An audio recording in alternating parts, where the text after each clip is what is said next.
think he's a dick, and I think he's boring. Hey guys, it's Michaela back again with another video, and I believe this is going to be my first dedicated book recommendation video. Now, obviously in the past I have recommended or not recommended books as I've been reviewing about them or talking about them, but this is my first time sitting down. It actually took me a couple of days to sort of curate this list. My first time sitting down and coming up with a list of book recommendations based on, as the title may suggest, the Marvel Cinematic Universe. I have talked on the channel before how much I love Marvel. I've actually fallen out of reading the Marvel comics lately, because things are wild. But I love the MCU. Marvel movies are some of my favorite movies. I think that these films do a really great job of not just being like awesome blockbuster action films that are just like, fun and huge like cinematic spectacles, but that are also really good about talking about people and relationships and the human condition and like the nature of responsibility and like personal care. I think they're really, really good movies, and I love them. So if you are like me and you love the stories in the Marvel Cinematic Universe and you would maybe like to read some books that share some elements with those stories, then I have 11 recommendations for you today. I will not be making one book recommendation per movie because this video would be a million years long, because there's 23 movies, 24? I can't even remember at this point. Instead, I am going to be making one recommendation per series / standalone. So if you don't know, the current number of Marvel movies that have been released comprise the Infinity Saga, which has the overarching plotline of Thanos and the Infinity Stones and all these team-ups and what have you. But within the Infinity Saga, there are sort of like smaller series. I'm going to be reading from my list because Lord knows I can't do this from memory. The Iron Man trilogy, the Incredible Hulk, which is a standalone, the Thor trilogy, the Captain America trilogy, the Avengers tetralogy? Is that 4? I think that's 4. The Guardians of the Galaxy duology, the Ant-Man duology, Doctor Strange, the Spider-Man duology, Black Panther, and Captain Marvel. Now, some of these are going to be getting further sequels in the future, but I'm just making these recommendations by what's out right now in the Infinity Saga. So when I started really thinking about these movies and like sort of series and what kind of recommendations I wanted to make, it wasn't necessarily about the plot, but the storytelling elements that I really liked about these movies / series. I really wanted to pull out the elements of these stories that stood out to me as being like, this is what makes this series so compelling, or this is what makes this character such a standout. That isn't to say that there won't be elements of plot in here, but I'm going to focus mostly on the little elements, like I said, of storytelling that I think make the MCU really work. If that doesn't make sense, don't worry, I will go into what these elements are as we get going. Before we begin, I do want to say that this is going to be absolutely spoiler-free for the MCU. Anything that has to do with plot is going to be spoken with the most general terms. I am not going to get into anything with any kind of detail. If you haven't watched any MCU movies or you're like way behind, like quarantine's a good time to catch up. So I really do recommend them, but I'm not going to be spoiling anything, I promise. So I'm just going to start. I'm going to be consulting with my list and my notes here, and I'm going to start at the beginning. A very good place to start. So the first movie in the MCU and the first trilogy to be completed is the Iron Man trilogy. I think Tony Stark is probably the best character in the MCU. I don't know, that's kind of hard to say. He's definitely, in my opinion, the character with the best character development and the best personal arc over the course of the entire Infinity Saga. So some people might disagree with me, but I think that where Tony Stark's plotline ended up at the end of the Infinity Saga was the correct choice. I think that there were elements leading up to, sort of that conclusion. I liked it. I mean, obviously I have emotions about it, but logically from a storytelling point of view, I think it was the correct choice to make. I know that that's not necessarily a popular opinion in some internet spaces, but it's how I feel. But when thinking about what I loved so much about the Iron Man movies, in particular, like those 3 movies, Iron Man 1, 2, and 3, like I said, Tony Stark's character development is very good. It's very important to me. I love watching how he evolves from like just from the first movie to the third movie, Iron Man 3. Some of the best work, mostly because of the second point, how the Iron Man stories really delve into mental health and PTSD. This is in particular referring to Iron Man 3, in which Tony has to deal with his PTSD after the events of the Avengers movie. And I think that it's done with a lot of sort of like nuance and grace. You know, there's still room for there to be some uncomfy stuff and for some humor, but Tony really has to deal with shit that he has gone through and what happens when he doesn't deal with that shit. And I think that's very interesting. You know, Tony also has to kind of more than the others deal with the fallout of his childhood and his emotionally distant father and losing his parents when he was sort of an adolescent young adult. Mental health is a big part of Tony Stark's story, and I think it's done most of the time very, very well. There's also the romance aspect of Tony's story. I love Pepper Potts. I love Tony and Pepper together. I think that they might be my favorite couple in the MCU. The MCU doesn't have like a ton of romance. It's definitely like more action focused, but the Tony Pepper romance is very good and I love it a lot. And then the final element of the Iron Man stories that I really love are sort of the wit and like the arrogance of Tony Stark. I think it's very well done. I think how he sort of walks that line between putting on the show of being an asshole and then like actually being an asshole. I think that's really well done and I find it very enjoyable. So the book that I picked to sort of really represent these four elements is a book called Meddling Kids by Edgar Quintero. This book is about a group of 4 young adults who, when they were kids, solved a crime in their hometown. It's very much a sort of like look at what would happen to the mystery gang from Scooby-Doo when they grew up. As you can see, like they even have a dog. It deals a lot with that mental health aspect.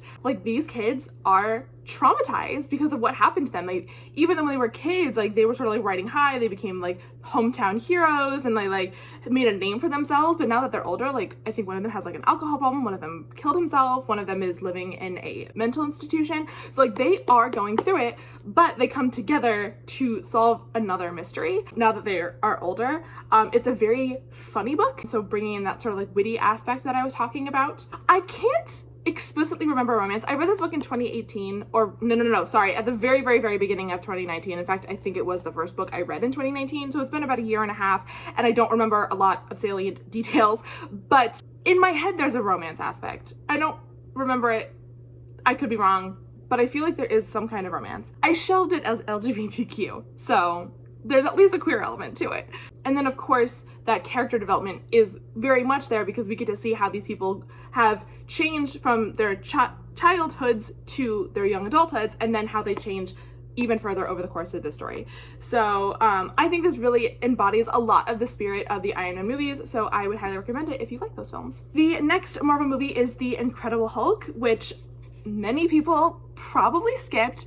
It's, to be honest, an extremely skippable movie. It's fine. It's not terrible. I mean, like, yeah, the action sequences at the end are not great, but it's a fine film. It's not terribly long, and I really did just want to focus on this one movie, not necessarily the Hulk / Bruce Banner's plot as a whole, mostly because not only did the actor change after this one movie, but also I think the character of Bruce changed a lot, so I really just want to focus on this one movie. And so there were 3 elements that really, I wouldn't want to say they stood out to me, but they were kind of the only things I could think of when thinking about this movie. And one is this like presence of science and experimentation as like a big part of the plot and the characters in the plot, like their motivations. The second is that the protagonist is like kind of quiet and he's not, there's not really a lot to him, not necessarily in a bad way, as in I don't think that Bruce was not well developed or anything like that. He was just like a very quiet dude. And then the third thing is, of course, because it's the Incredible Hulk, this like nature of duality and of like having something inside you that is more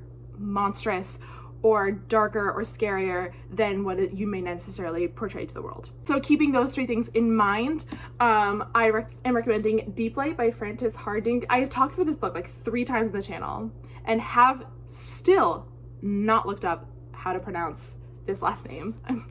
I'm really bad at this. I don't know why you all are here. But this book, Deep Light, like I said, I have talked about it before, so I can link that if you want a little bit more details. So basically it is a sci-fi, fantasy-esque, actually, I don't even know which one, I guess it would be sci-fi. This book about these Leviathan creatures that live in the deep and sort of that relationship with the humans who live above, who think that these gods are dead, and are they? You know, question mark. But the main character, who is a 15-year-old boy named Hark, very much fits into this like sort of quiet, unassuming protagonist type. He very much like does what he's told. He's more of a follower than a leader, which I think really kind of does encapsulate who Bruce is, particularly at the beginning of his arc in the MCU. Like I said, this is a sci-fi book, and sort of science and experimentation are a really big part of this. Sort of trying things out. There's a whole, what do you call them, like order of sort of priests who interact with science in a pretty cool and unique way. And then I can't really get into the specifics of that element of duality, of like having something inside you, without giving away too much of the plot, but there are definitely Hulk-like elements to the story, I'll just say that. So if you liked The Incredible Hulk, or you are looking for something better than The Incredible Hulk, I would definitely recommend this book. So the next trilogy is the Thor trilogy, which I'm gonna be honest, I was not really on board with Thor from the first two movies. I didn't really care for him in the Avengers. I didn't really start to like love Thor until Ragnarok, which is like pretty late in the game in terms of the entire Infinity Saga. But just thinking about his three movies, like the three Thor movies, the elements that really took away from the things that like I liked, or I found at least found interesting, were one, the element of high fantasy.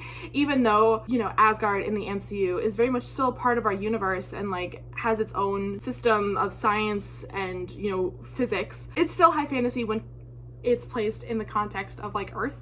The second element is definitely that, you know, point of sibling rivalry. You know, he and Loki are definitely like the draws. It's almost as much Loki's series as it is Thor's. The second is sort of this interplay between royalty and responsibility. We know that Thor sometimes has a hard time dealing with the responsibility of his throne and of his title and of the duties placed upon him by the nature of his birth, and yet he also loves them, so complicated. And the last thing is that they are kind of funny. This is mostly just Thor Ragnarok. I guess Thor, the first Thor, is pretty funny as well. The second one is fine.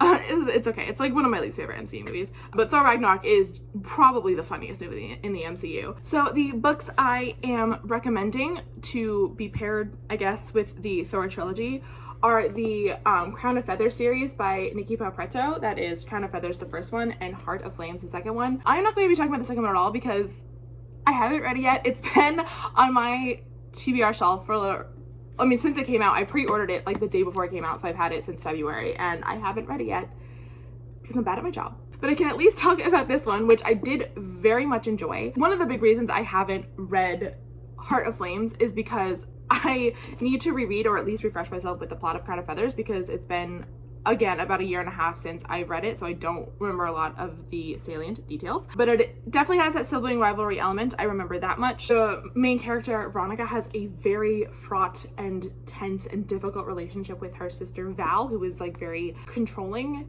and demanding. It is high fantasy. There are obviously phoenixes, as you can tell. There's the context of a large war that, again, I can't remember a ton of the details. I'm so sorry. It really did remind me a lot of some of the wars that sort of predated the Thor stories in the Thor trilogy. There is actually a lot of talk about sort of responsibility and duty in these books, not necessarily within the context of royalty, but sort of royalty adjacent, if that makes sense. So it is sort of a useful analog to that same kind of story in Thor about who is responsible for keeping people safe, who is responsible for putting their life on the line, and why. The only thing I can't remember is if this book is funny or not. I don't remember it not being funny, but I don't remember it being funny, if that makes sense. There might have been a couple of characters who sort of acted as comic relief, but I don't super remember that specifically. But I am very excited to someday, hopefully soon, read Heart of Flames, and I do recommend this if sort of that Thor fantasy sibling thing is up your alley. Plus,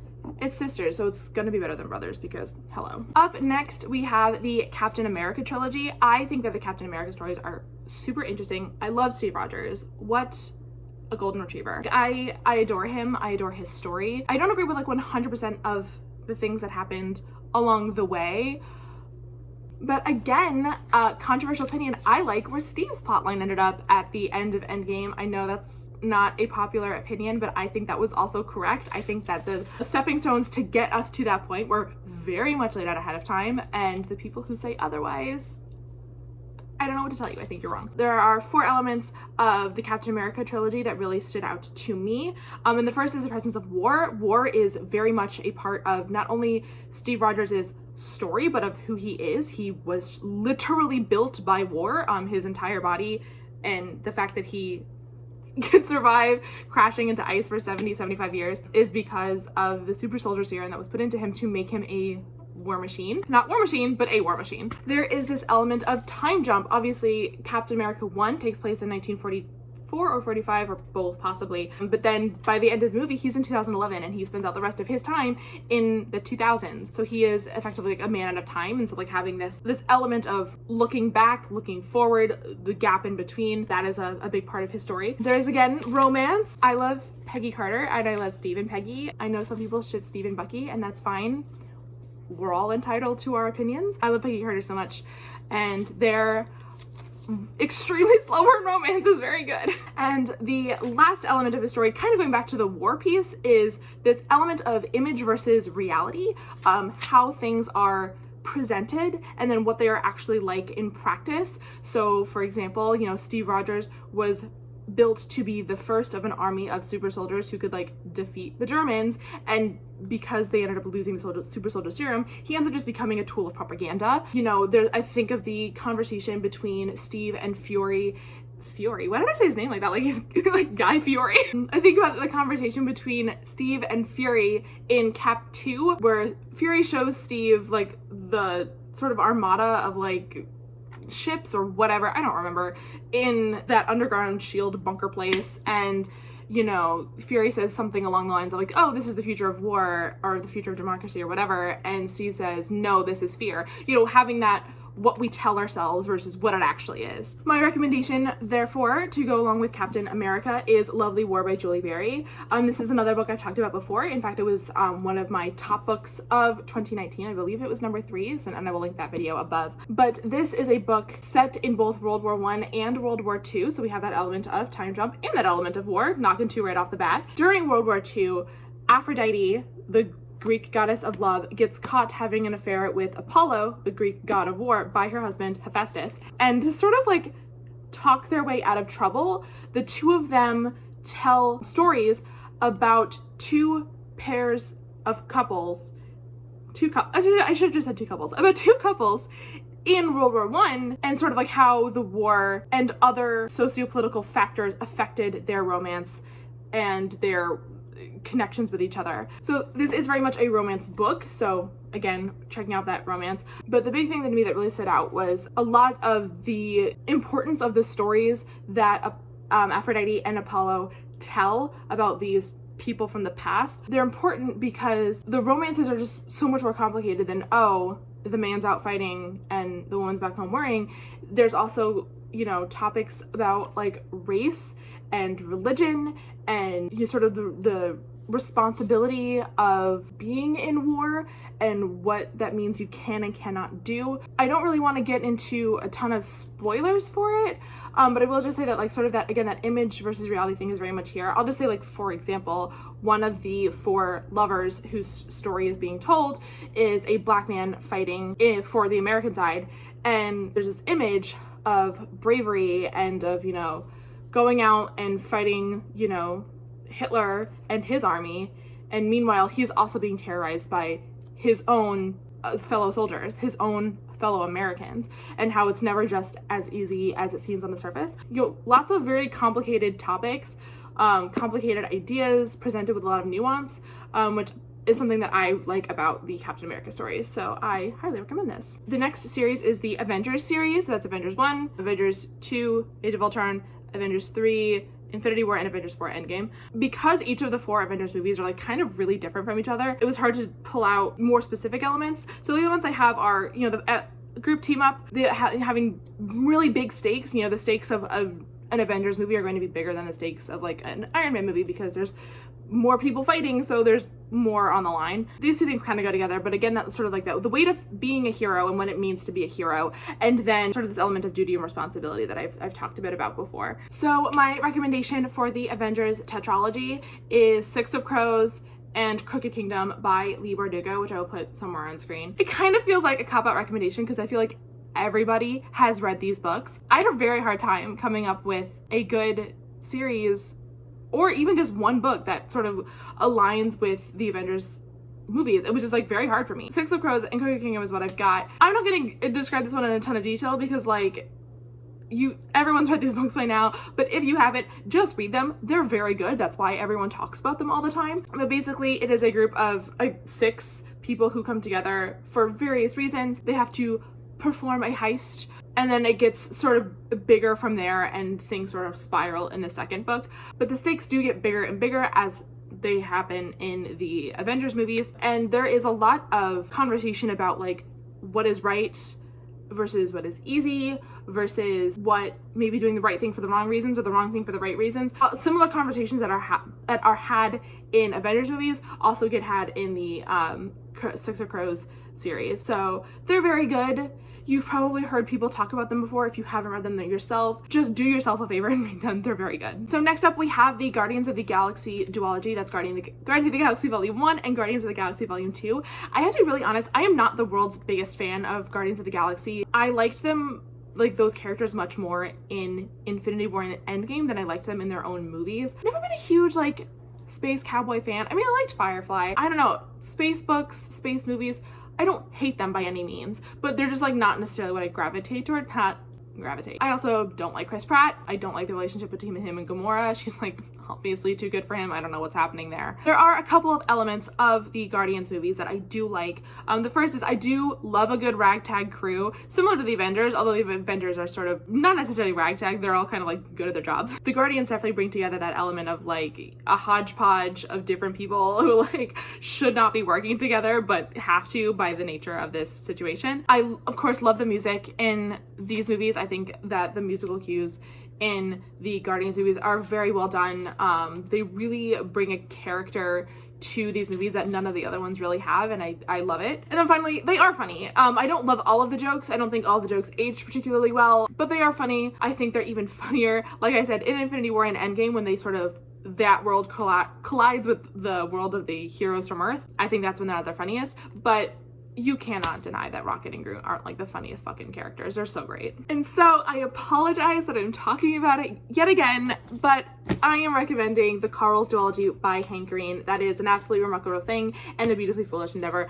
Definitely not going to talk about this a lot because I spent a long time talking about these books, which I will link somewhere on the screen. The video like sort of popped off in a way I didn't expect, which is cool. But this book absolutely has those elements. I wouldn't necessarily call the group of people who come together ragtag, but they are sort of like thrown together in this weird way, and they definitely all bring something different and unique to the table.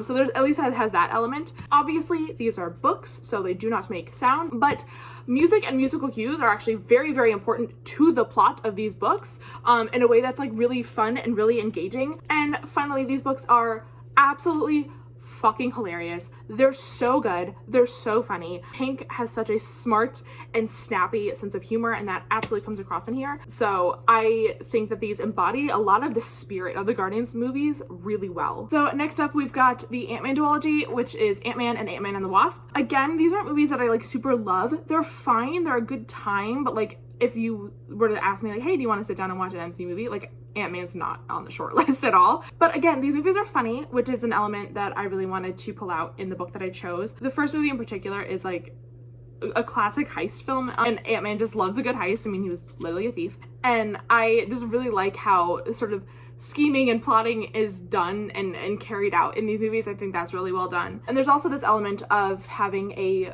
sort of bumbling protagonist who sort of like trips his way along to success or something akin to success. That's a fun element of those movies as well. So for this recommendation, this is one I read a while ago. This was also, I believe, a 2019 read, but as we have established, I don't remember things after I've read them. There are also more books in the series, but I have not read them. I definitely plan to because I enjoyed this one a lot. I can't really speak to books that I haven't read. So I'm just gonna talk about the first book, which is Wizard for Hire by Aubert Sky. I actually still don't know if it's Aubert or Obert. I have said Aubert since the 11th Thumbs days, but I don't know if that's correct or not. But basically, these books are about a kid who ends up having to raise himself for a couple of years because on the day that he and his parents move into this like cabin in the middle of the woods when he's like 8-ish, I think, his parents disappear. And so he ends up just like raising himself until he is able to sort of like leave the cabin. Again, I don't remember a lot of the details, but he ends up coming across an advertisement for a wizard who can help him figure out where his parents are and like the answers to a bunch of questions. Not only is this book very funny, I've always been a huge fan of Oberskai's sense of humor. They also have this sort of like bumbling scheme thing that I think you find in Ant-Man. You know, there's lots of, you know, plans and then plans falling apart and then sort of like scrambling for plan B, plan C, plan D, you know, what have you. And it's very irreverent in a way that I think that the Ant-Man movies are as well. I wish I could go into a bit more detail. I just remember having a super fun time reading this, and that is ultimately what I think about when I think about the Ant-Man movies, is that they're just like fun. There's not as much deep conversation and like socio-political thinking that you might find in some other MCU movies like the Captain America ones, but they're still a fun time, and this is a very fun time. So the next movie is Doctor Strange, which again, gonna be, I guess like this was just like a period in the MCU I wasn't super into it. I didn't really enjoy Doctor Strange. I don't like Doctor Strange as a character. I don't like him in his movie. I don't like him in other movies. I think he's a dick, and I think he's boring. But that's not the point. The Doctor Strange movies, I think rightfully came under some fire for having quite a bit of cultural appropriation and whitewashing of Asian stories and Asian characters, which is not cool. So I knew I wanted to pick a book that dealt with Asian characters and Asian storylines to make up for the ways in which Doctor Strange was lacking. Grief is kind of a big part of the Doctor Strange storyline. Something happens to him at the beginning of his story that like really shapes him and shakes his entire world, and he has to sort of grieve that. There is a magic versus science element from Doctor Strange that I found very interesting. What is that line? Does that line matter? Can that line change and shift over time? And then there is some character development. Again, not enough in my opinion, but he does grow over the course of his movie. He becomes slightly less of a dick, I guess. But Doctor Strange's character development is an important part of his story. So I am going to be recommending for this book, The Astonishing Color of After, which I will put on screen. Plot-wise, super duper different from Doctor Strange. However, it is a story about an Asian American young woman whose mother dies, so we get that grief part in, and then she and her father, who is white, after her mother dies, go to Taiwan, which is her mother's birthplace, to learn more about her, to meet her side of the family, that the main character, whose name I'm sorry I don't remember, to meet that side of the family and to meet this part of her mother that she's never really gotten to meet before. The main character definitely goes through quite a bit of character development, not only sort of with her relationship to herself, but with her relationship with her mother, her relationship with her father, and her relationship with the entire concept of having a past and of having history and of having a lineage. The book takes place, I think it's only over a couple of weeks, but she gets to grow a lot and gets to learn a lot about herself in a way I found just super compelling and like really well done, lots of nuance. And then finally, for that magic versus science element, the main character, again, so sorry I can't remember her name, but she believes that her mother has become a bird. She believes that this bird is trying to communicate with her and to like sort of lead her on to something, to learning something. Sort of there's a big question in this novel, is like, is this real? Like it has her mother like in her death become a bird, or is this girl like kind of starting to lose it? And that's sort of a big question in the book. So we have again this sort of like, is there something magical happening here, or is this more like a medical condition that something is happening to this young woman who is grieving very deeply the loss of her mother? In my opinion, The Astonishing Color After is like way better than the Doctor Strange movie. I would say if you have to pick between watching Doctor Strange or reading this book, read the book. So next up we have the Spider-Man books, and this one was very funny to me because as I was writing down all of the traits for these movies, like the things I really liked, well, I'll just read the list and then you will see. So I'm like, what do I love about Spider-Man? I'm like, I love that it's a story about youth, about like young people, you know, much younger than like really anyone else in the MCU. I love the element of secrets, that he has to keep a secret, not only the secret of that he's Spider-Man, but also the secret like of his feelings for like MJ. You know, I love the element of real life versus responsibility, of like the responsibility of being a hero, of being someone who goes out and like does huge things for the community, while also like having the responsibility of like getting your homework done on time. And then also like how funny these movies are, like truly hilarious, right? So I'm writing this list down, and like as I'm like reading it back to myself, I'm like, oh, it's Buffy. He's Buffy the Vampire Slayer. So my recommendations, of course, are Slayer and Chosen by Kirsten White, the Buffy the Vampire Slayer sort of like spin-off novels. I have talked about both of these before. I read Chosen this year, so I believe this was in my January wrap-up. I might have done a dedicated video to it. I don't remember. First of all, if you like the Spider-Man movies, you will like the Buffy the Vampire Slayer series, TV series, so like go watch that. But then also you will like these books. They are very funny. You know, the characters are all like high school age, so like same age as Peter, and there's again this element of secret keeping, of having this sort of like double life, of having to keep things from your family, from your friends, and then like having to make the decision of like, who do I let in, when do I let them in, how much do I let them in, which is something that Peter Parker very much has to live with, a reality that he has to live with. And there's also this sort of like life versus responsibility thing. I will say that sort of the real life for Nina, the main character, is not quite a real life as for like other people. For example, she doesn't really go to school. Her life is a little bit different, but she still has to weigh her like day-to-day responsibilities with like the new responsibility. Like, okay, it's called Slayer, spoiler alert, she becomes a Slayer, and she has to weigh her regular family and regular community responsibilities with also being a vampire slayer and being superpowered.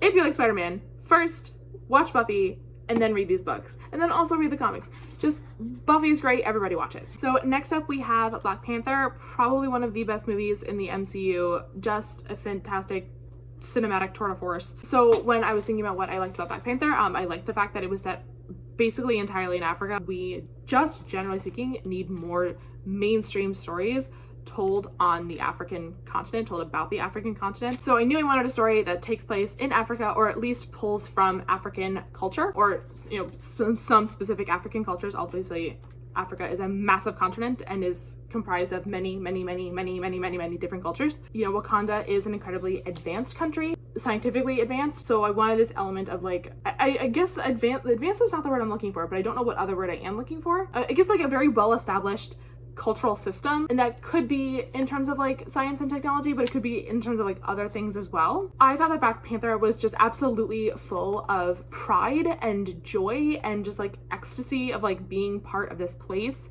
of being of African descent, of living on this continent and among these people who like come from where you come from and have these experiences that you have, and just how much love Wakandans have for Wakanda. That was an element of this story that like really stood out to me. And then finally, I thought that these movies did a very good job of portraying the complicated history that Wakanda has within its own borders and within the larger African landscape. You know, the role it played or didn't play in the slave trade and what that means, how, you know, oppression looks different in different places, and how, what responsibility one group has to protect other people who may be an entirely different group of people, but to an outside force look like the same people. So the book I am recommending for Black Panther is another book that like a lot of people have read, but I thought like it got to these elements really well, and that is The Children of Blood and Bone. My computer is off right now. I cannot look up the author's name, which I have forgotten, or this name of the sequel. I think Virtue is in there, The Children of Virtue and something, but I'm not entirely sure. I will also put that on the screen. I have not read the sequel, so please no spoilers, but I really enjoyed the first one. It is a high fantasy series that pulls a lot from African folklore and African mythology and tradition in a way that was just like super interesting and like not at all like anything I'd ever read before, because most fantasy that gets published pulls from European traditions. So we get the same shit over and over again, so it was new to me. This was a book that I read in 2018, so I definitely don't remember a lot of the details, but I remember that the sort of society that this story takes place in had that sort of advanced culture that I was talking about, like sort of really well-defined social systems, and sort of like how in Wakanda there were like the 5 tribes. There was something similar to that in Children of Blood and Bone. I'm gonna get like fucking roasted for not knowing the details of this like very popular series. As far as that, the pride and joy aspect goes, the series deal with anti-magic sentiment. So there is this question of like having pride in this thing that you're not supposed to be able to do, this thing that you're not supposed to have, this power that you're not supposed to have, and then how do you express joy in something that is used to punish you, that is used to oppress you, which also ties into this element of complicated history. There was essentially a genocide against people who had magic powers, and that is complicated. You can be both an oppressor and oppressed at the same time, and that sort of complicated dynamic of power was really well done in this series. I'm sorry that I cannot give more details. I need to reread these books. I need to reread the first one so I can read the second one, but it's been like 2 years since I have read them or read the first one, so I don't remember the details. But I do remember when I read Children of Blood and Bone, I remember that I was reminded a lot of Black Panther as I was reading it. Not necessarily like in plot, but just sort of like in the spirit of the thing. I was like, this makes me feel the way Black Panther felt. And that's kind of where I'm coming from. Finally, last book, the last standalone movie in the MCU, Captain Marvel. What a joy. If you don't like Captain Marvel, you're incorrect. I'm sorry that you have to like live like this. Like I hope you get help for this condition that you have. Captain Marvel, what a great movie. What a great character.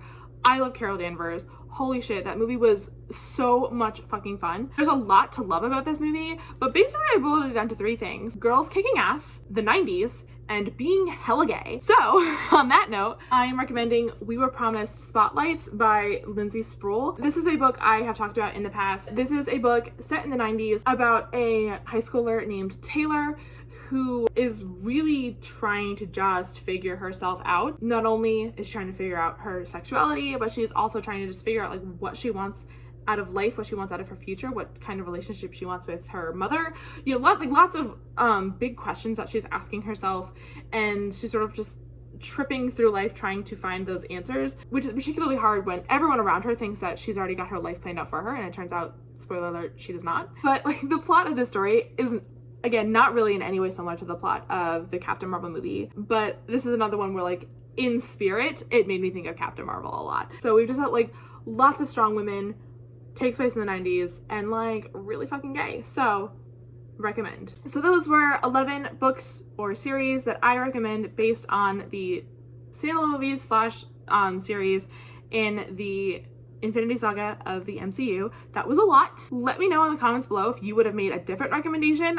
Some of these, I'm not gonna lie, were like a little bit tenuous, their connections between movie and book, but I spent like several days working on this, and eventually I was like, I just have to finish this list so I can make this video. So yeah, let me know in the comments below if you think my recommendations were off or if you would have made different ones. I definitely want to know. Thank you so much for watching. I am going to actually immediately go and record a different video. Yeah, thank you so much for watching, and I will see you guys in the next one. Okay, bye.